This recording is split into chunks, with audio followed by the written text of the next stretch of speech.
सभी दोस्तों को नमस्कार। एक ओमकार दिल से स्वागत है आप सभी का आपके अपने YouTube चैनल फटाफट इंग्लिश के इस क्लास में। दोस्तों आज के इस वीडियो में हम डिस्कस करेंगे वर्ब का पार्ट 2। काफ़ी इंपॉर्टेंट वीडियो होगा दोस्तों। इस वीडियो में हम डिस्कशन लेकर चलेंगे मोस्ट ऑफ द ट्रांजिटिव और इंट्रांजिटिव वर्ब को लेकर। दोस्तों ट्रांजिटिव और इंट्रांजिटिव वर्ब एक ऐसा टॉपिक है जिससे काफ़ी हेल्दी और हैवी क्वेश्चंस आपके एग्जामिनेशन में आते हैं और काफ़ी 2 से 4 नंबर का दायरा इन टॉपिक से हमेशा ये टॉपिक आपको 2 से 4 नंबर का दायरा हमेशा देकर जाते हैं। उसके पहले मैं एक पंक्तियाँ बोलूँगा, इसके बाद अब आज की क्लास में स्टार्ट करूँगा। ना पूछो मेरी मंजिल कहाँ है, ना पूछो मेरी मंजिल कहाँ है, अभी तो सफ़र का इरादा किया है, अभी तो सफ़र का इरादा किया है। ना हारूंगा कभी, ना हारूंगा कभी, ये मैंने किसी और से नहीं खुद से वादा किया है, ये मैंने किसी और से नहीं खुद से वादा किया है। दोस्तों जब भी आप सभी का एक गोल होता है, जब भी आप कोई गोल पा जाए उस गोल को पाने के बाद दोस्तों आपको रुकना नहीं चाहिए और उससे और हाईएस्ट लेवल पर बढ़ने का प्रयास करना चाहिए। दोस्तों स्टार्ट करते हैं अब वर्ब की बहुत इंपॉर्टेंट दूसरी क्लास। दोस्तों यदि मैं वर्ब में आज मैं डिस्कस करना चाहूँगा ट्रांसिटिव और इंट्रांसिटिव वर्ब के, काफ़ी इंपॉर्टेंट दायरा है दोस्तों। ये एक ऐसा टॉपिक है, या आप किसी भी बोर्ड की परीक्षा दें या आप कोई भी कॉम्पिटिटिव एग्जाम दे रहे हैं, उससे काफ़ी क्वेश्चन से पूछे जाते हैं। तो सबसे पहले मैं जिक्र लेकर चलूँगा दोस्तों ट्रांसिटिव वर्ब को लेकर, ट्रांसिटिव वर्ब को लेकर। और दूसरी वर्ब हमारे सामने है दोस्तों intransitive verb, intransitive verb, intransitive verb. दोस्तों यदि मैं ट्रांसिटिव वर्ब की बात करूं तो ट्रांसिटिव वर्ब को हिंदी में कहा जाता है सकर्मक क्रिया, सकर्मक क्रिया। यदि मैं इंट्रांसिटिव वर्ब की बात करूं तो इंट्रांसिटिव वर्ब को हिंदी में कहा जाता है अकर्मक क्रिया, अकर्मक क्रिया। दोस्तों ट्रांसिटिव वर्ब को सकर्मक क्रिया कहा जाता है, इंट्रांसिटिव वर्ब को अकर्मक क्रिया कहा जाता है। दोस्तों ट्रांसिटिव वर्ब एक ऐसी वर्ब होती है जहां जिस वर्ब के पास अपना एक ऑब्जेक्ट होता है, जिस वर्ब के बाद अपना एक ऑब्जेक्ट होता है उस वर्ब को ट्रांसिटिव वर्ब कहा जाता है। दोस्तों यानी यदि किसी भी वर्ब के तुरंत बाद ऑब्जेक्ट आ जाए तो वह वर्ब हमेशा व हमेशा ट्रांसिटिव वर्ब कहलाती है। लेकिन दोस्तों हम कैसे पहचानेंगे कि किसी भी सेंटेंस में कौन सा शब्द ऑब्जेक्ट का काम कर रहा है? तो ऑब्जेक्ट को पहचानने के लिए हमें कुछ बातों का ध्यान रखना होता है। दोस्तों हमने शुरू में स्कूल के अंदर पढ़ा कि सब्जेक्ट और वर्ब और ऑब्जेक्ट, यानी सब्जेक्ट और वर्ब के बाद आने वाली हर चीज़ इंग्लिश में उसका ऑब्जेक्ट होती है। लेकिन दोस्तों ऐसा नहीं है। जैसे मैंने एक एग्जांपल लिखा, ही इज़ अ डॉक्टर। इस सेंटेंस में ज़्यादातर बच्चे कहेंगे अ डॉक्टर ऑब्जेक्ट है, लेकिन दोस्तों अ डॉक्टर एक ऑब्जेक्ट नहीं है। अ डॉक्टर एक कॉम्प्लीमेंट का काम करने वाला शब्द है। इसीलिए दोस्तों सब्जेक्ट और वर्ब के बाद आने वाली हर चीज़ जरूरी नहीं है कि इंग्लिश में उसका ऑब्जेक्ट हो, वह कॉम्प्लीमेंट भी हो सकती है और वह एडवर्बियल भी हो सकती है। दोस्तों अब ऑब्जेक्ट पहचानने के कुछ तरीके, ऐसे तरीके जो आपको हर जगह काम करेंगे और इन्हीं तरीक़ों से आपको ऑब्जेक्ट पहचानना होता है। तो दोस्तों यदि मैं ऑब्जेक्ट पहचानने की बात करूं तो वर्ब के बाद, यदि वर्ब के बाद आपको व्हाट, जिसे हम हिंदी में कहते हैं क्या, या फिर होम, किसे या किसको का उत्तर हमें मिल जाए तो वही शब्द हमारा ऑब्जेक्ट होता है। यानी वर्ब से व्हाट और होम के रिप्लाई किसी भी सेंटेंस का ऑब्जेक्ट होते हैं। वर्ब से व्हाट और होम के रिप्लाई किसी भी सेंटेंस का ऑब्जेक्ट होते हैं। जैसे मैंने कहा कि Rohan, Rohan what, what a pen. इसी प्रकार यदि मैं कह दूं कि कृष्णा, कृष्णा शाह गीता, तो दोस्तों रोहन व्हाट अ पेन, यहाँ पर यदि वर्ब के बाद व्हाट का जवाब मिलेगा तो व्हाट का यूज हमेशा व हमेशा नॉन लिविंग ऑब्जेक्ट के लिए किया जाता है। यदि एक सेंटेंस में वर्ब के बाद कोई भी नॉन लिविंग ऑब्जेक्ट मिले तो उसका जवाब हमें खोजना होता है व्हाट से, और वर्ब के बाद यदि कोई लिविंग ऑब्जेक्ट मिले तो उसका जवाब हमें निकालना पड़ता है होम से। बेसिक सी बात है दोस्तों। Rohan what a pen, Rohan यहाँ पर इस सेंटेंस का सब्जेक्ट हुआ, ये सेंटेंस का सब्जेक्ट हुआ, इस रोहन को हम प्रॉपर नाउन की तरह कंसीडर करते हैं। और वॉट दोस्तों वाई का सेकंड फॉर्म होता है वॉट, जो कि एक वर्ब का काम करता है, मेन वर्ब का काम करता है। दोस्तों व्हाट यहाँ पर मेन वर्ब है, और मेन वर्ब को हम लोग प्रिंसिपल वर्ब भी कहते हैं। मेन वर्ब को हम लोग प्रिंसिपल वर्ब भी कहते हैं। मेन वर्ब का एक और नाम होता है जिसे हम कहते हैं ऑर्डिनरी वर्ब। ऑर्डिनरी वर्ब दोस्तों इसके अलग अलग दायरे हैं, इसके अलग अलग नाम हैं। मेन वर्ब को प्रिंसिपल वर्ब भी कहा जाता है, ऑर्डिनरी वर्ब भी कहा जाता है। दोस्तों रोहन सब्जेक्ट हुआ, व्हाट एक वर्ब हुआ, अपेन यहाँ पर जो कुछ भी हुआ, ये अपेन इस सेंटेंस में रोहन ने एक पेन खरीदा। रोहन ने क्या खरीदा, यहाँ पर मुझे व्हाट का उत्तर मिला, और व्हाट का जवाब देने वाले शब्द अपने आप में ऑब्जेक्ट होते हैं, यदि वह ऑब्जेक्ट कंसीडर किया जाए नॉन लिविंग की तरह से। दोस्तों यहाँ पर अ पेन एक नॉन लिविंग ऑब्जेक्ट है, और नॉन लिविंग का उत्तर मुझे मिलना चाहिए व्हाट से। यहाँ पर व्हाट से उत्तर मिला, इस वजह से यह पेन यहाँ पर जो कुछ भी है ये ऑब्जेक्ट है, और जिस वर्ब के पास ऑब्जेक्ट होता है दोस्तों उसी वर्ब को हम कहते हैं टीवी, यानी ट्रांसिटिव वर्ब। तो यहाँ पर व्हाट एक ट्रांसिटिव वर्ब हो गई। जिस वर्ब के पास ऑब्जेक्ट हुआ उस वर्ब को ट्रांसिटिव वर्ब के नाम से जाना जाता है। ऑब्जेक्ट पहचानने के लिए मुझे व्हाट और हुम का रिप्लाई मिलना चाहिए। इसी प्रकार कृष्णा यहाँ पर सब्जेक्ट सा, जो कि सी की सेकंड फॉर्म है, शी शा सीन, सी शा सीन। तो यहाँ पर शा एक वर्ब हुई, और यहाँ पर गीता। दोस्तों गीता जो कुछ भी है ये एक लिविंग ऑब्जेक्ट है, ये एक लिविंग ऑब्जेक्ट है, और लिविंग का रिप्लाई मुझे मिलना चाहिए हुम से। यदि मुझे वर्ब के बाद हुम का आंसर मिल जाए तो यहाँ पर वह ऑब्जेक्ट हमेशा लिविंग ऑब्जेक्ट होता है। कृष्णा सा गीता, कृष्णा ने किसे देखा, जवाब मिला गीता। तो यहाँ पर गीता एक ऑब्जेक्ट है, और ये कैसा ऑब्जेक्ट है, ये लिविंग ऑब्जेक्ट है। दोस्तों अभी हमने ट्रांसिटिव वर्ब को समझने का प्रयास किया विथ एग्जाम्पल। इसी प्रकार दोस्तों मैं यदि एक और एग्जाम्पल लिखूं और ट्रांसिटिव वर्ब को समझने का प्रयास करूं, इन बातों को आप कॉपी में नोट करेंगे और नोट्स बनाते चलेंगे। काफ़ी इंपॉर्टेंट चैप्टर है वर्ब।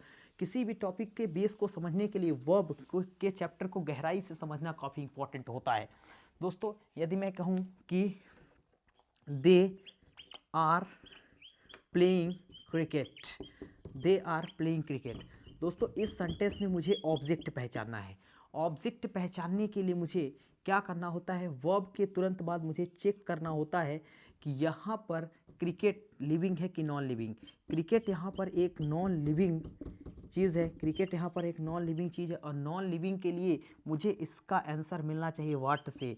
तो अब इसे व्हाट से प्रश्न बनाने का प्रयास करते हैं। दे आर प्लेइंग क्रिकेट, वे क्रिकेट खेल रहे हैं, वे क्या खेल रहे हैं, ये क्या का जवाब मिला, इस वजह से यहाँ पर ये क्रिकेट शब्द ऑब्जेक्ट हुआ।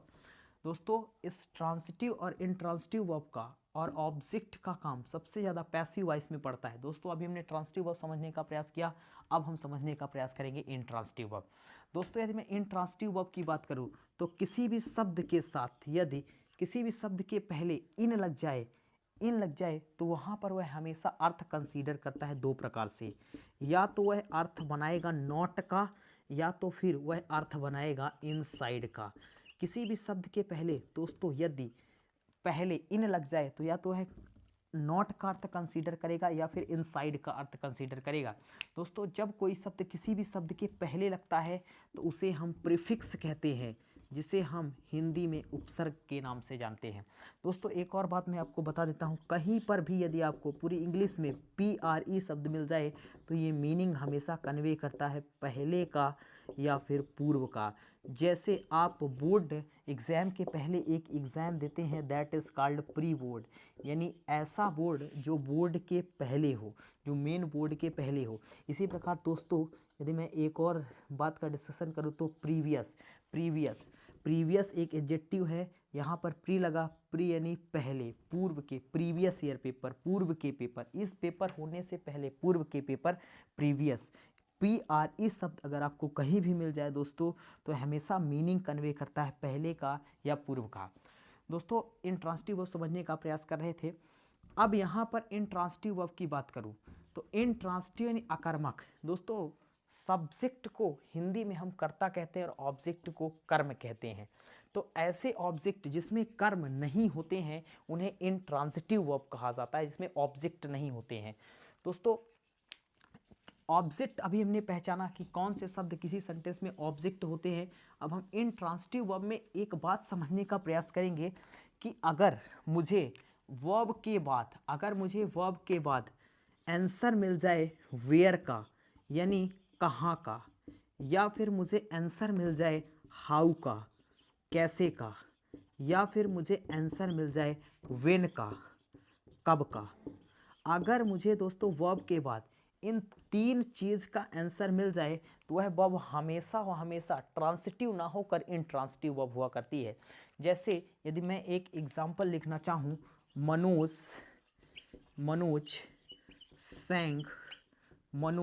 सेंग वेल। इसी प्रकार यदि मैं दूसरा एग्जांपल लिखना चाहूँ, ही वेंट होम। इसी प्रकार यदि मैं तीसरा एग्जांपल लिखना चाहूँ, आई विल गो टुमारो। तो दोस्तों यहाँ पर इन तीनों क्वेश्चन को ध्यान से देखने का प्रयास करेंगे। यदि मैं इस सेंटेंस की बात करूँ, मनोज सेंग वेल, सेंग एक्चुअली में सिंग का सेकंड फॉर्म है जिसकी थर्ड फॉर्म होती है संग, SUNG।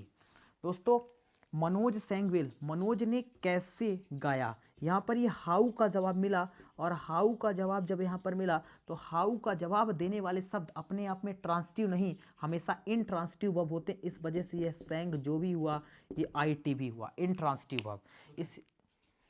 ये आई जो भी हुआ दोस्तों ये इंट्रांसिटिव वर्ब हुआ।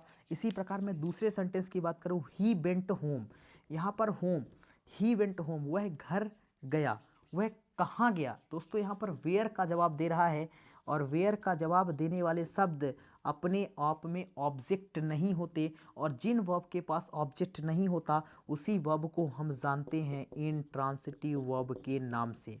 जिन वर्ब के पास ऑब्जेक्ट नहीं होता उसी वर्ब को हम जानते हैं इंट्रांसिटिव के नाम से।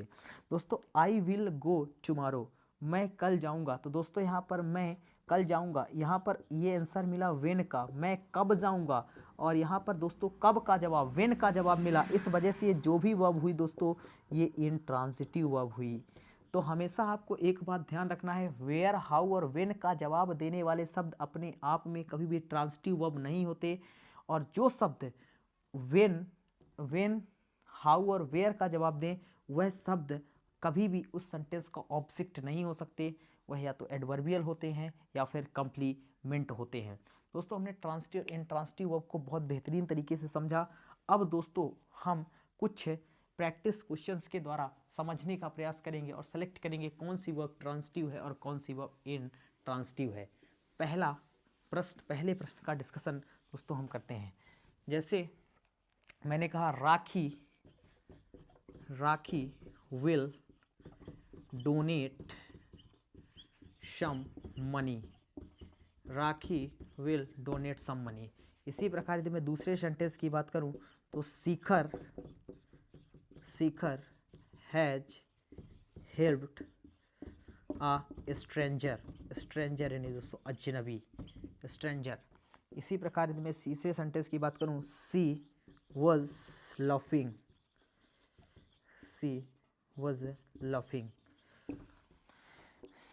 अगले सेंटेंस की मैं बात करूं, Devki can help the students,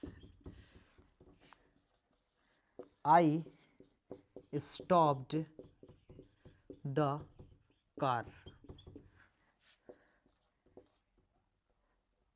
I wake up at 7 o'clock। Transitive और इंट्रांसिटिव वर्ब हमें इन सेंटेंसों में बताना है दोस्तों। इंट्रांसिटिव और ट्रांसिटिव वर्ब मैंने बताया कि जिस वर्ब के पास ऑब्जेक्ट होता है वह ट्रांसिटिव वर्ब कहलाती है, और इंट्रांसिटिव वर्ब जिस वर्ब के पास अपना ऑब्जेक्ट नहीं होता, उसी वर्ब को हम इंट्रांसिटिव वर्ब के नाम से जानते हैं। दोस्तों अगर मुझे आंसर मिल जाए वेयर का, हाउ का और व्हेन का तो वह वर्ब इंट्रांसिटिव वर्ब होगी, और यदि आंसर मिल जाए व्हाट का और whom का तो वह वर्ब हमेशा ट्रांसिटिव वर्ब की कैटेगरी में है। पहला सेंटेंस देखते हैं दोस्तों, Rakhi will donate some money, Rakhi will donate some money, Rakhi कुछ धन डोनेट करेगी, कुछ धन दान देगी। राखी क्या दान देगी? यहाँ पर दोस्तों क्या का आंसर मिला, व्हाट का आंसर मिला, और व्हाट का जवाब देने वाले शब्द अपने आप में ट्रांसिटिव वर्ब होते हैं। इस वजह से डोनेट जो भी वर्ब हुई दोस्तों ये ट्रांसिटिव वर्ब हुई। Shikhar has helped a stranger, Shikhar has helped whom, Shikhar ने किसकी मदद की? होम का जवाब देने वाले शब्द अपने आप में ऑब्जेक्ट होते हैं, और जिस वर्ब के पास ऑब्जेक्ट है वही वर्ब तो ट्रांसिटिव वर्ब होती है। हेल्प्ड यहाँ पर टीवी का काम कर रही है। दोस्तों सी वॉज लफिंग, दोस्तों मैं आपको एक बात बता देता हूँ, जब भी इस WAS का यूज एक सेंटेंस में होता है तो इसका सही प्रोनाउंसिएशन वाज नहीं वज होता है, इसका सही प्रोनाउंसिएशन वज होता है। सी वज लफिंग। इसके बाद दोस्तों लफिंग, यहाँ पर वज एक ऑक्सिलरी वर्ब है और इसके तुरंत बाद मेन वर्ब आ रही है। यहाँ पर कोई भी ऑब्जेक्ट नज़र नहीं आ रहा है, ये ऑब्जेक्ट ना होने की वजह से ये जो भी वर्ब हुई यहाँ पर ये दोस्तों इंट्रांसिटिव वर्ब हुई। इसी प्रकार Devki can help the students, Devki एक स्टूडेंट की मदद कर सकती है, तो देवकी किसकी मदद कर सकती है? होम का जवाब मिला, और होम देवकी किसकी मदद कर सकती है? तो यहाँ पर हेल्प जो भी है अपने आप में ये ट्रांसिटिव वर्ब है। आई stopped the car, I stopped the car, car एक नॉन लिविंग है और नॉन लिविंग का रिप्लाई मुझे व्हाट से मिलेगा? आई स्टॉप्ड द कार, मैंने कार रोकी, मैंने क्या रोकी?